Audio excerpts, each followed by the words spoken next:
Welcome back. Rajkot અગ્નિકાંડમાં મનસુખ સાગઠિયા એક એવું નામ છે કે જેની ચર્ચા રોજે રોજ થઈ રહી છે.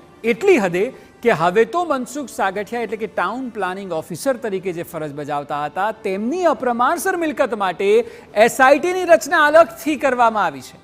એટલે આપ કલ્પના કરી શકો કે આ માણસના એવા કેટલા રૂપ છે કે જેને લીધે હવે તમામનો ભાંડો ફૂટ્યો છે. અને આજે અમે એના આવા 7 રૂપ આપને બતાવીશું કે જેને લીધે મનસુખ સાગઠિયા એ સવાલોના ઘેરામાં આવી ગયા છે. આ 7 રૂપની જે વાત છે તેમાં અલગ અલગ તેઓએ જે જવાબદારી નિભાવી તેમાં સતત બેદરકારી હતી. એ સૌથી મોટો સવાલ કે અત્યાર સુધી 9 વર્ષ એવું કહેવાય છે કે એક હથ્થું શાસન આ વ્યક્તિનું ચાલ્યું છે, તો પછી તેની કોઈ રાજકીય શરણ ચોક્કસ હોવી જોઈએ.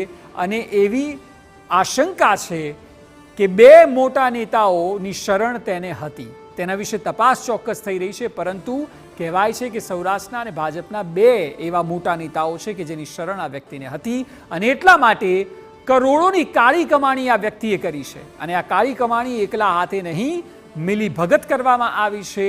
અને આ મિલીભગત અને ત્યારબાદ જે રૂપિયા ભ્રષ્ટાચારના કમાયા તેની કરોડોની સંપત્તિ એકઠી કરવામાં આવી છે. સાગઠિયાએ પોતાના નામે સિવાય પરિવારના નામે પણ લીધી છે. અને એટલા માટે જે લોકો ભાગીદાર છે એ તમામ વિરુદ્ધ તપાસ થવી ખૂબ જ જરૂરી છે.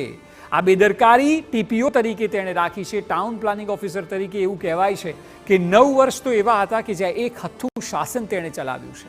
અને એ દરમિયાન કરોડો રૂપિયાની સંપત્તિ એકઠી કરી છે. અને એટલા માટે મનસુખ સાગઠિયાની અપ્રમાણસર મિલકતને અલગથી તપાસ કરવા માટે એસઆઈટીની રચના કરવામાં આવી છે. એટલે આપ કલ્પના કરો કે એસઆઈટીની રચના માત્ર એણે અત્યારના વર્ષોમાં શું શું કર્યું, જ્યારથી તેને જવાબદારી સોંપાઈ ત્યારથી જે મિલીભગત કરી, જે લોકો ભાગીદાર હતા, જેટલો ભ્રષ્ટાચાર કર્યો છે, કાળી કમાણી તેણે એકઠી કરી છે, એ તમામની તપાસ થશે. અને એટલા માટે સાગઠિયાના આ 7 એવા રૂપ છે કે જેના પર સૌ કોઈની નજર એટલા માટે કારણ કે એસઆઈટી એ તમામ મુદ્દે તપાસ કરશે. ભ્રષ્ટાચાર આવી ગયો, બેદરકારી આવી ગઈ, જેટલા પણ એના રૂપ છે તેનો હવે બરાબર હિસાબ થશે.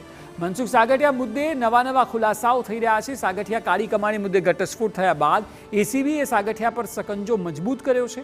હવે એસીબીએ સાગઠિયાની કાળી કમાણી મુદ્દે એસઆઈટી બનાવી છે જે સાગઠિયાની ગેરકાયદે સંપત્તિની તપાસ કરશે. સવાલ એ છે કે શું સાગઠિયાના રાજકીય નેતાઓની પૂછપરછ કરવામાં આવશે?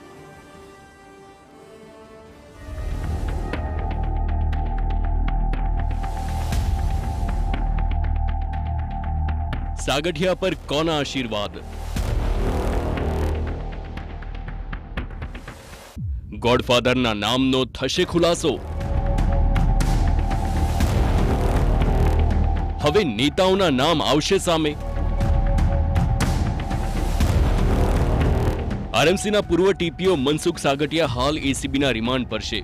ત્યારે માનવામાં આવી રહ્યું છે કે સાગઠિયાની પૂછપરછમાં અનેક મોટા રાઝ ખુલી શકે છે. એટલું જ નહીં, સાગઠિયાના ભ્રષ્ટાચારના ભાગીદારની તપાસ થશે. જોકે સવાલ એ છે કે શું એસીબી સાગઠિયાના ગોડફાધર સુધી તપાસ કરશે કે પછી સાગઠિયાની જ માત્ર તપાસ કરી સંતોષ માનશે? સાગઠિયાની ભરતીને લઈને પણ મોટો ખુલાસો થયો છે. સાગઠિયાને કાયમી ટીપીઓ બનાવવામાં મોટું સેટિંગ પાર પાડ્યું હતું. કાયમી ટીપીઓની ભરતીમાં ઇનહાઉસ અધિકારી જ રખાયા હતા. બહારના કોઈ વ્યક્તિ ઇન્ટરવ્યુમાં ભાગ ન લઈ શકે તે માટે ઇનહાઉસ અધિકારી રખાયા હતા. જનરલ બોર્ડમાં પદાધિકારીઓની જૂની બોડીના અંતિમ સમયના જનરલ બોર્ડમાં ઠરાવ કરાયો હતો. કાયમી ટીપીઓ માટે ઉંમરમાં પણ કરવામાં આવી હતી બાંધછોડ.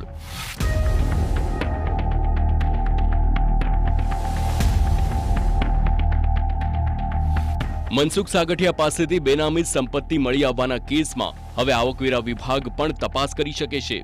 એસીબીની તપાસ બાદ આઈટી વિભાગ પણ તપાસમાં ઝુકાવે તેવી શક્યતાઓ ઊભી થઈ રહી છે. સાગઠિયાની ઓફિસમાંથી મળ્યા હતા 400થી વધુ સોનાના ઘરેણા રાજકોટના બ્રાન્ડેડ શોરૂમમાંથી આવ્યા હોવાની શક્યતા છે.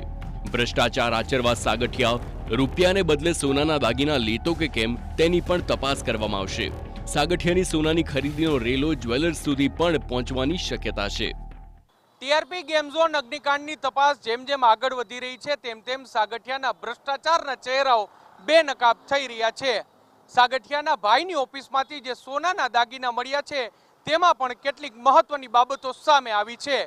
સાગઠિયા ભ્રષ્ટાચારમાં રૂપિયાના બદલે સોનાના દાગીના લેતા હોવાની પણ એસીબીને આશંકા છે અને આ તમામ દાગીના રાજકોટના એક નામાંકિત શોરૂમમાંથી જ આવ્યા હોવાની પણ વાત સામે આવી છે અને એટલા માટે જ હવે આ તપાસમાં એન્ટી કરપ્શન બ્યુરોની સાથે સાથે ઇન્કમટેક્સ વિભાગ પણ જોડાઈ શકે છે અને આ તપાસનો રેલો જ્વેલર સુધી પણ પહોંચી શકે છે. રાજકોટ અગ્નિકાંડના આરોપી અને રાજકોટ મ્યુનિસિપલ કોર્પોરેશનના ટીપીઓ મનસુખ સાગઠિયાની સંપત્તિની વધુ તપાસ માટે ગુજરાત એસીબી દ્વારા એસઆઈટીની રચના કરવામાં આવી છે.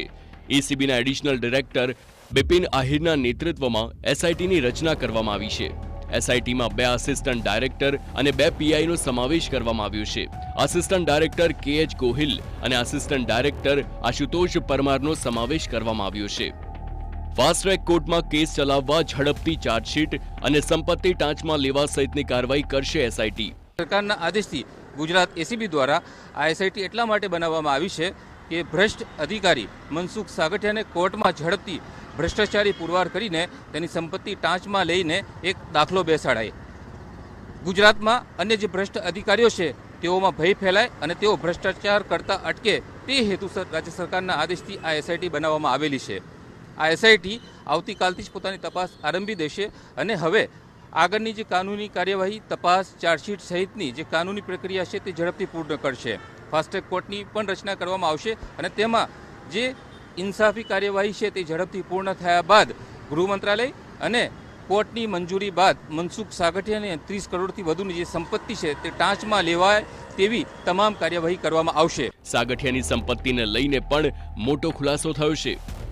એસીબીની તપાસમાં મોટો ખુલાસો. કુલ 18 કરોડથી વધુની અપ્રમાણસર મિલકત આવી સામે. 22 કિલોના 15 કરોડના સોનાના દાગીના તથા લગડી મળી આવી. ચાંદીના 2 લાખના 2.5 કિલો જેટલા દાગીના, 8.5 લાખની જ્વેલરી ઝડપાઈ છે. 3 કરોડ 5 લાખની ચલણી નોટો મળી આવી. 1,82,000નું વિદેશી ચલણ, 1 લાખની કિંમતની કુલ 2 સોનાના પટ્ટાવાળી ઘડિયાળ. સાગઠિયાએ સંપત્તિ સગા સંબંધીઓના નામે વસાવી છે. અગાઉ મૂળ આવક કરતા 400% વધુ સંપત્તિ છે.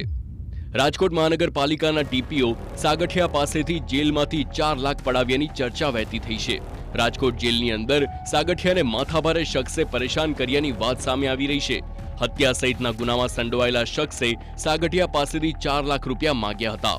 ત્યારે સૂત્રોના જણાવ્યા પ્રમાણે દબાણના કારણે સાગઠિયાએ 4 લાખ રૂપિયા બહારથી ચૂકવ્યા છે. આમ સાગઠિયાની મુશ્કેલી સતત વધી રહી છે અને હવે જેમ જેમ તપાસ આગળ વધશે તેમ તેમ સાગઠિયા સામે સકંજો મજબૂત થશે. રાજકોટ મહાનગરપાલિકામાં સાગઠિયા છેલ્લા 29 વર્ષથી ફરજ બજાવતો હતો અને છેલ્લા 9 વર્ષમાં તો તે ઇન્ચાર્જ ટીપીઓ તરીકે એકકતું શાસન ચલાવતો હતો. જો કે તેની પાસે જે મિલકતો મળી છે તે તેના પગારથી અનેક ગણી વધારે છે અને એટલા માટે જ સાગઠિયાના ભ્રષ્ટાચાર સામે અનેક સવાલો ઉઠી રહ્યા છે. સવાલ એ વાતનો થઈ રહ્યો છે કે શું સાગઠિયા રાજકોટ મહાનગરપાલિકામાં એકકતું શાસનની જેમ એકકતું ભ્રષ્ટાચાર પણ કરતો હતો કે પછી સાગઠિયા સાથે અન્ય કોઈ પણ સંકળાયેલું છે. સાગઠિયાની કારકિર્દીમાં અનેક રાજકીય કનેક્શનો સાથે સાથે તેના વહીવટદારોના નામની ચર્ચા થઈ રહી છે. ત્યારે એન્ટી કરપ્શન બ્યુરો આ રાજકીય આકાઓ અને તેના વહીવટદારો સામે કોઈ કાર્યવાહી કરશે કે કેમ તે એક મોટો સવાલ છે. કેમેરા પર્સન ભાવેશ લશ્કરી સાથે મોહિત ભટ્ટ,